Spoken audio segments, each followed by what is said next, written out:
Hey, I'm William. Today we're going to show you how to test and replace the main control on your Samsung top-load washer. If you're experiencing problems like the washer not starting, cycles not completing, or unusual error codes, it may be time to take a closer look at this crucial part.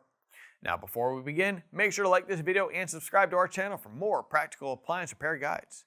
You're on the right track to getting your washer back in tip-top shape. So let's go ahead and get started. With over 2 million products in stock and the know-how to help you do it yourself, we are AppliancePartsPros.com. Now let's start by getting our tools together. Today we'll only need a multimeter, a flathead screwdriver, and a Phillips screwdriver to get the job done.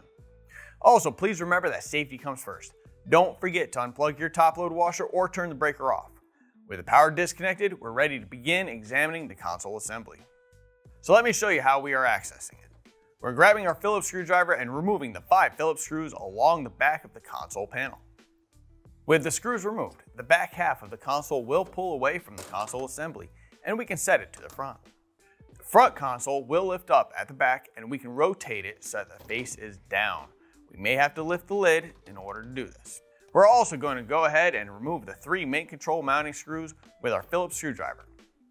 Grabbing our flathead screwdriver, we are going to separate the main control cover from the main control assembly. We are rotating the main control so that the connections face towards the back of the washer. We're going to test the door switch assembly from the wires just to the right of the main control next to the noise filter.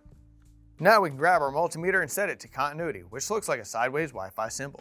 We are testing from the green wire to the white wire. There should be continuity while the lid is closed and no continuity when the lid is opened. If the door switch passes the continuity test, the main control would be the cause of failure. If you'd like to know more about how to use a multimeter, we've put together a comprehensive tutorial for you, so check out the link in the description.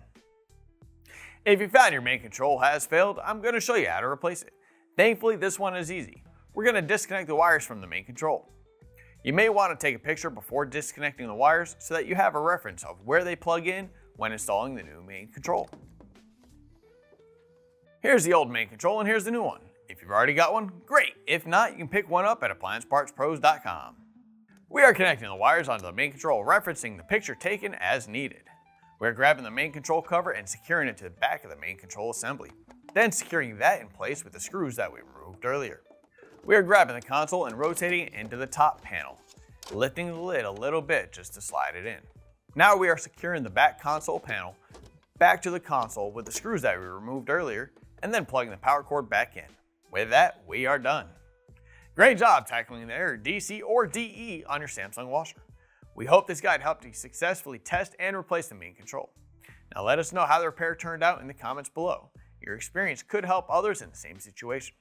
If you need any replacement parts, be sure to visit AppliancePartsPros.com and grab your model number. Most stores arrive within just a couple of days, so you'll be back up and running in no time. We appreciate you choosing us for your appliance repair journey, and we look forward to seeing you tackle your next project with confidence.